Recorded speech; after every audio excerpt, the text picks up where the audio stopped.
I'm so happy to announce my new album, Happy Together. When my orchestra and I were finally able to get together. Did you know that one of the world's most celebrated musicians, the king of the waltz himself, was recently forced to cancel an entire international tour after collapsing backstage? For decades, André Rieu has brought joy to millions with his mesmerizing violin performances and enchanting orchestra. But today, his family is speaking out about a tragic health scare that's changed everything. His son has just delivered an emotional farewell that has left fans around the world heartbroken and wondering, is this the end of an era? André Rieu is no ordinary musician. With a sparkle in his eye and a violin in hand, he transformed the classical music world into something magical, accessible, and deeply emotional. Over the span of more than 50 years, he's performed in grand venues across the globe, turning every concert into a dazzling spectacle filled with color, emotion, and timeless music. His devotion to music has been unwavering, but even legends have limits. Fans first became concerned when multiple tour dates were suddenly canceled without explanation. At first, there were whispers of fatigue, then speculation about a possible illness. But no one truly knew the depth of the situation until André's son, Pierre Rieu, finally broke the silence. With visible emotion, he confirmed that his father had fallen gravely ill again, and that this time, things might never return to the way they were. This wasn't André's first health battle.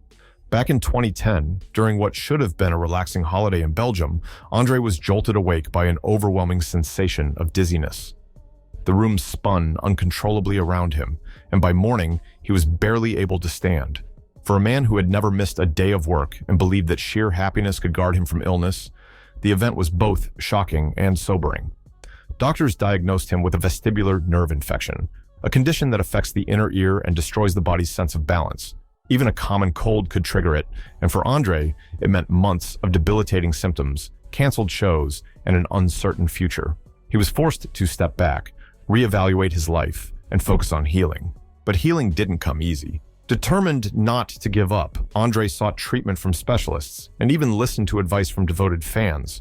One letter from Australia included detailed exercises designed to restore balance, like walking in figure eights or standing on one leg with eyes closed. He followed every instruction religiously. After 3 intense months, he began to feel like himself again. But something had changed forever.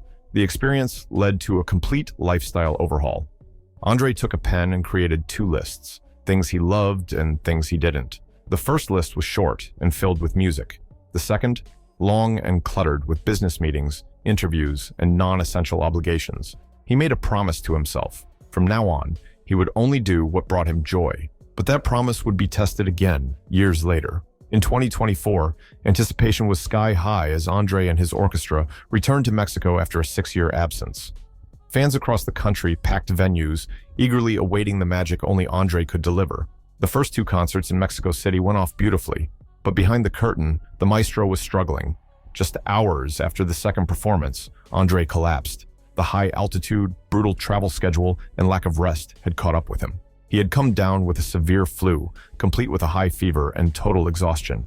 His body had finally had enough. Pierre Rieu described the moment with heartbreaking honesty. The tour had to be shut down. The decision wasn't easy, but it was necessary. Fans who had waited years for this moment were devastated. Crew members scrambled to manage refunds, flights, and merchandise returns.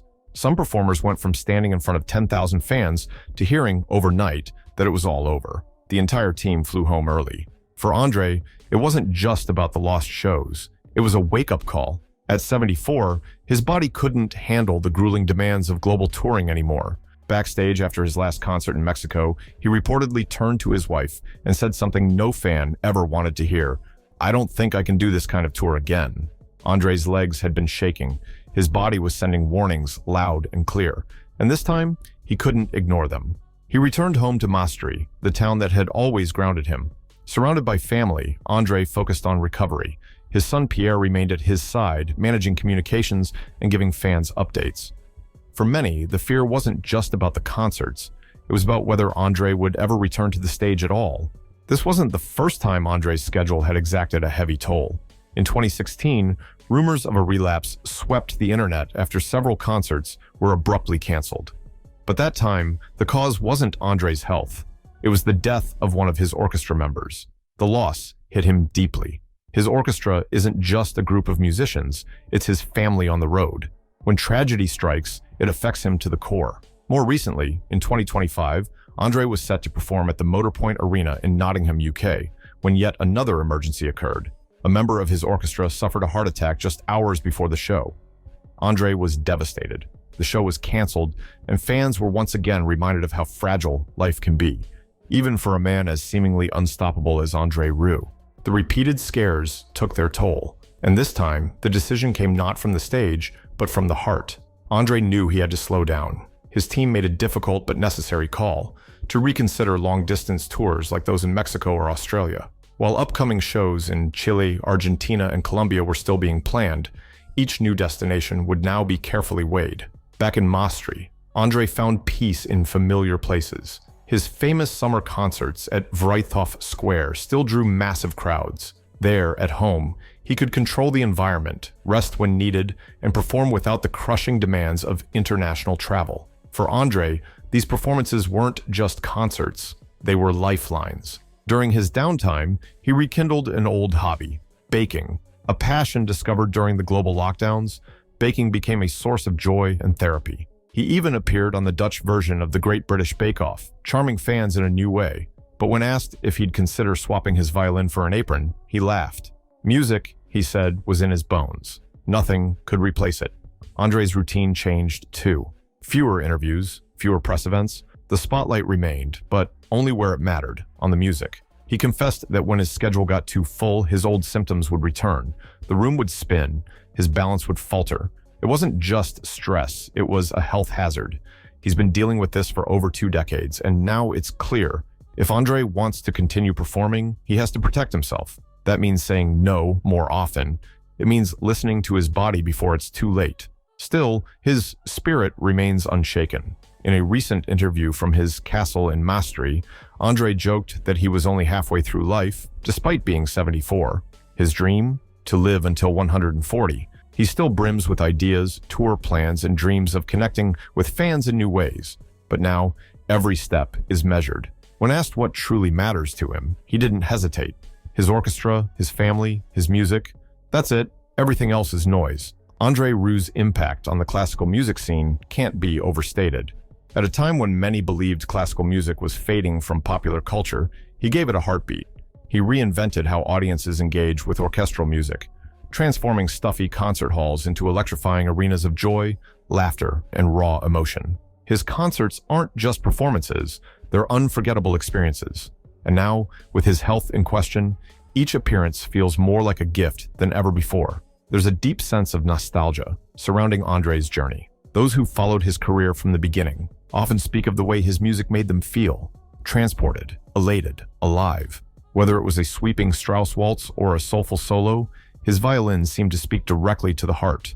That emotional connection is rare, and it's part of why his illness hit so hard. It's not just about a man stepping off the stage, it's about the end of an era. His orchestra, the Johann Strauss Orchestra, has become a second family, not just for André, but for fans as well. Audiences around the world know the faces, the chemistry, and the playful moments that happen on stage. When the group lost a member to a heart attack recently, it wasn't just a professional blow, it was personal. André felt that pain deeply. He's built his ensemble from the ground up, nurturing talent, supporting careers, and making sure every concert radiates with unity and joy. The cancellations in Mexico served as a brutal reminder that time is no longer on their side. Logistics, climate, and even altitude now play a dangerous role in planning tours. At over 2,000 meters above sea level, Mexico City took a physical toll not only on André but on multiple performers. Reports of nosebleeds, dizziness, and fatigue were common. The glamorous life of touring hides the exhausting realities, and this time, they simply couldn't push through. Yet, despite all these obstacles, André's spirit hasn't dimmed. He continues to speak with the same warmth, humor, and humility that endeared him to millions. In interviews, he still laughs, he still dreams, and he still talks about future concerts with wide-eyed enthusiasm. But behind the smiles lies a quiet understanding that things can't go on like before. Not if he wants to be around to play for years to come. Pierre Rieu, his son, has taken on a crucial role, not just as spokesperson, but as protector. He's the buffer between his father and the world, ensuring André isn't pushed beyond his limits. He's made it clear that from now on, rest, recovery, and balance are top priorities. Their family has learned, often the hard way, that passion without boundaries leads to collapse, and they won't make the same mistake again. André's fans have responded with overwhelming support. Thousands have taken to social media, writing letters, sharing memories, and wishing him well. Some post photos of concert tickets from decades ago. Others recall how his music helped them through grief, illness, or isolation. These aren't casual fans. They're lifelong companions in a shared emotional journey that only music can provide. As André recovers, the big question looms. Will he return to international stages? Or will mastery become his final stage, the heart of his legacy, where music lives on in a more intimate, sustainable way? Some speculate that future performances may be live-streamed to global audiences, bringing the magic directly to fans without risking André's health. Others wonder if a farewell tour might be in the works, one final celebration of a career that changed everything. Whatever path André chooses, one thing is certain, he will do it with integrity. He's never chased fame or fortune. His goal has always been simple, to share beautiful music with as many people as possible. That mission remains unchanged. But now, how that music is shared may take on new forms. Smaller venues, curated concerts, and digital experiences may become the future of the André Rieu experience. In the end, André's story is more than a cautionary tale about health and age. It's a testament to love, for art, for people, for life itself. His violin has become more than an instrument. It's a voice of resilience, joy, and humanity. And as long as that voice can be heard, André Rieu's legacy will never fade. So let's cherish each note, each performance, and each moment, because they are, and always have been, extraordinary. So what does this mean for the future of André Rieu? Is this the curtain call, or just the beginning of a slower, more intentional act? We'd love to hear your thoughts. Were you ever lucky enough to attend one of his concerts? How has his music touched your life? Let us know in the comments below. And don't forget to like, share, and subscribe for more stories that matter. Thanks for watching. Until next time.